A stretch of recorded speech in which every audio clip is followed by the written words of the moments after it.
Born in the moonlight. Ain't no fair to say. Can't bring the sunlight. Hello beautifuls, this is Aromie here and welcome back to That Which Binds Us. We are here at a cool library, cafe, bookstore, not library. No library will be open at midnight, I don't think, but we are here. What are you on about? I got that completely correct. Sure, we'll go with that. He just sighs and hands the books back to me. Alright then, wanna walk back with me to put these up? Depends. Do you want them? Huh? Like, do you want to keep them? I can buy them if you'd like. I can't just let you buy me drinks and books.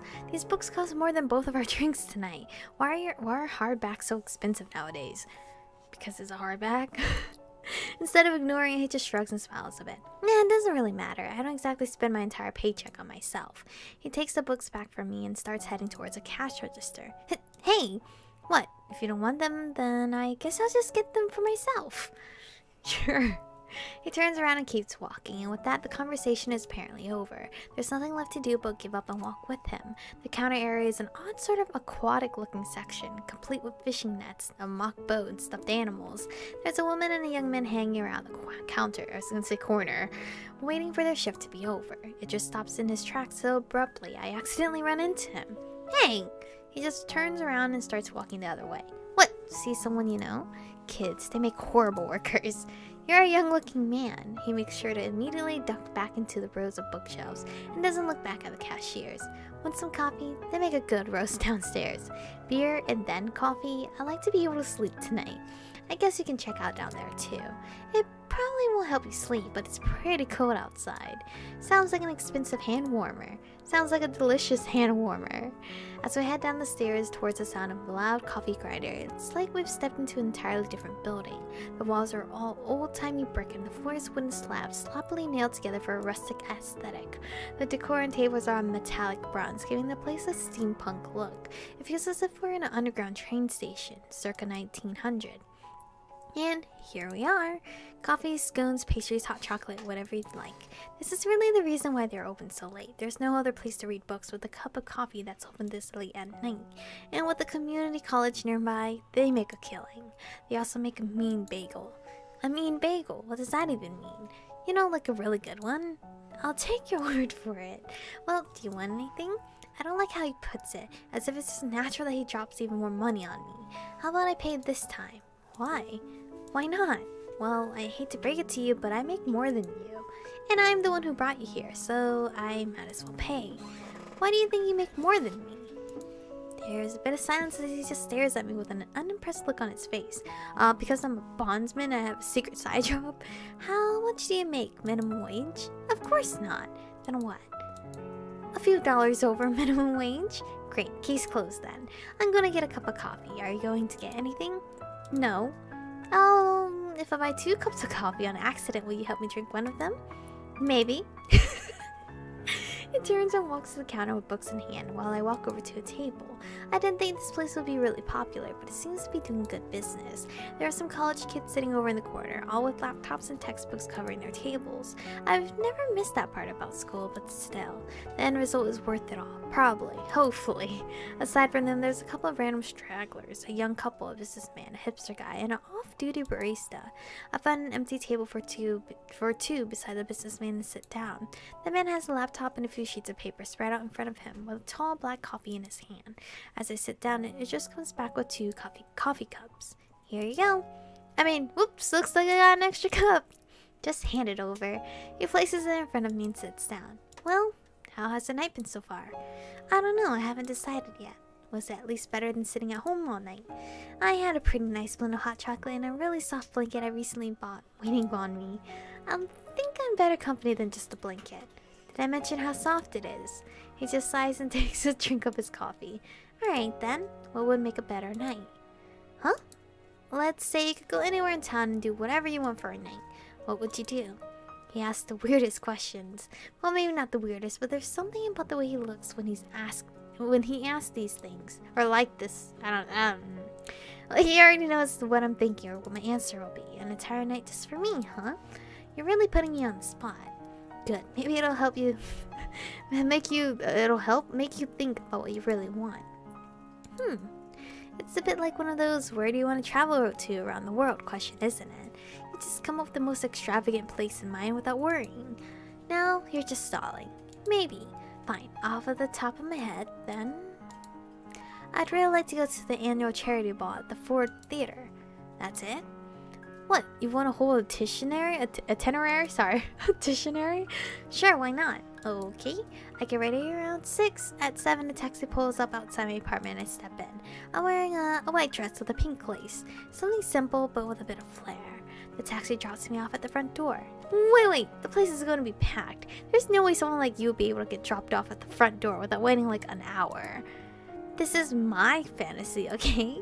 Now, like I was saying, the gala starts at 8, so I'd walk around for a bit before it starts. I hear the lobby has an amazing display of arts and theatrical artifacts they've collected, so that I want to see all of those. Once that's over, I'd go sit down at my table and enjoy the festivities. Like, have you ever been to a charity ball? No, have you? No, but this is my fantasy. How many times do I have to say that? They probably have dances and auctions and toasts and things. And out of all the places in the city, why is that where you'd want to go? Sounds interesting enough. It might not sound like the most riveting thing ever, but it's certainly unique. One of those things you just want to try once. You can go to a fancy restaurant or play almost any night. Some things you can only do once in a lifetime, though. His eyebrows are a bit upturned, but he's still smirking at me as if I gave the correct answer he was expecting. Not typical, I like it. I figured he'd say something like traveling circus or a Broadway play and dinner somewhere. And what about you? What about me? I like to go to the Watcher Tower. Isn't that just a tourist spot? It is, but it's also supposed to have the best view in the city, since it's the tallest skyscraper for miles. There's plenty of other buildings with great views out of anywhere else in the city. That's really where you want to spend a few hours. It's hard to describe, but up there where you can see everything so far away that you can't make out individual people, it feels less lonely. There's just so many little moving parts that you can see, all the lights on the buildings, all the cars driving by. There's all people inside them, going about their lives. What are they doing? How do they live? It's hard to feel alone when there's so many people surrounding you. But then you can still feel lonely, because there's so many people around you. Maybe I'd be able to better explain it one day when you can actually see it yourself. Explain it to me in person. That means we both had to be there at the same time. That'd be a rather big coincidence, don't you think? Maybe it'd be a lot easier if we arranged something. In that case, arranging something already, you're not even done with your coffee yet. He takes another sip and looks back at me. What now then? You asked that before, and now I'll ask it to you. You shouldn't let unneeded people tie you back, but now you don't have to worry about that. So then, what now? What are you going to do with all this newfound free time? The question is more normal than the last few, and yet it feels the hardest to answer. I can think of a lot of things I could do now. I could try to go back to college. I could try to find a different, better job. I could even just spend it at home by myself. But that's not exactly the answer he's looking for. And it's not exactly the answer I'm ready to pick yet. To be honest, I have no idea. You're not going to force me to pick tonight, are you? No, well, take as long as you want. It's not exactly something you should pick overnight, I guess. You could always try to get a degree, maybe pick up some extra hours at work, or just chill at home. But I can't expect you to know already. What about you? What about me? I haven't exactly had anything life-changing happen to me in the past few days. So all of this is just another day in your life, huh? Basically. It's not every day I get side clients, but I'd say this is a typical week. I've had a lot of clients over the years, most for bail bonds, some for, sometimes I can see a few different clients in the same day. It's a big city, but a small world. I shake my head at all of this. This is all completely normal to you. Yeah, basically. It kind of lost its mystique after the first few months of owning and using the knife. I guess it's a bit sad, but it's just the reality I live in. A different reality from others, one where magic knives exist. It seems like such a far-off state of mind to be surrounded by something like this every day, but to him this is his new normal. There's nothing abnormal about it anymore, as is his norm now. Could this be my new reality? It may be your reality, but just because you've grown used to it doesn't mean it can't change. Change? You barely know anything about it, right? Well, yeah, there's no books on it. What if I could help you find out more about it? And how would that work? My dad already scoured through hundreds of books. That's not a lot when you consider how much is out there about our history. You never know, someone else might know more than you do. A street peddler could know more about it than me. See? Now that's just sad. So, that's what you're proposing? Don't put it like that. Sure, why not? It's not every day you stumble into something like this. Who knows, it might be fate. Fate, huh? Fate 3 times, yep. 3 times and, you luck. You luck out or you get lucky, I don't know. Alright, you've got me listening. And how exactly you're going to go about this? Well, I didn't exactly think that far ahead. I kind of spoke without thinking, to be honest. Maybe I was a bit scared I might lose a chance, that maybe I'd have to go home knowing that there's more out there and I'd never see it again. Is that selfish, wanting to spend more time with someone just to see how they live, how the world works from their eyes? Well, it'd definitely be an interesting thing to do on the side. This is your side adventure? This is like a side story? In her life, like, okay, she's playing main story, controlling her life, but she's gonna go to the side story to see Idris's life. I guess for starters, I need to better acquaint myself with the topic, so I need to research it for a while. In books or in person? Both, maybe. I've got a few ideas of where to start, though I bet your father already looked at the same places. Sounds like you've got some work ahead of you. Possibly, depends on how much help I get. I don't know about all that now. I'm not exactly the best help. Well, I would hope you'd be the one who knows the most about it. I probably am, but all this speculation talk is getting a bit boring, and it's getting late. Want me to walk you home? I live a few miles away. I can drive you then. He stutters a bit on the drive part, his words afterwards trailing off. If I'm really going to be spending more time with this guy, I'll most likely eventually have to get in his car, but not tonight. I'll just take a cab. You've already paid for my drinks. I'd rather not make you pay for more gas too. It just sighs, apparently realizing he's not going to be able to talk me into it. Alright. You shouldn't even be driving. I can smell alcohol on you. Yeah, fair enough. Will you at least let me walk you to a cab? Afraid I might run into a thug? Hey, there's a lot of crime these days. You need to watch out. Oh, and you protect me? I do have a knife. I'm sure that'll be great in a gunfight. It'd be a lot better than nothing. Sure, if you say so. Let's get going then, before the sun starts to rise. I'll call a cab on our way out. It's not that late at night. It's almost 1. We need to get out of here. Home sweet home. That was certainly a more eventful night than I planned. In the future, I've got to remember to not immediately tell her about the knife. Not that I'm thinking about going through all of this again. I think I've had enough of trying to run away or whatever I called myself doing. This time will be different. If I get more threats, then I'll have to figure out what to do from there. But it's not going to include leaving her. Jeez, I cannot read. Not this time.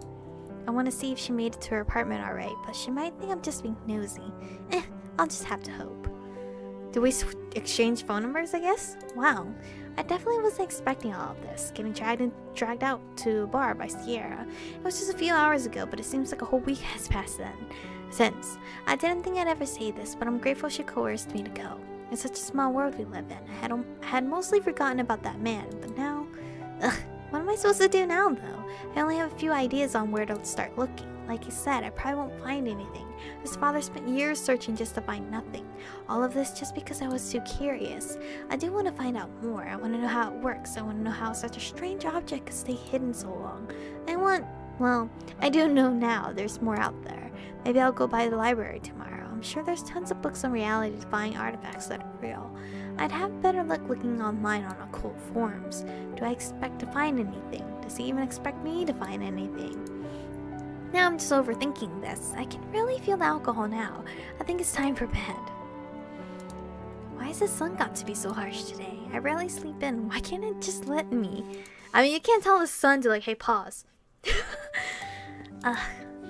Hello?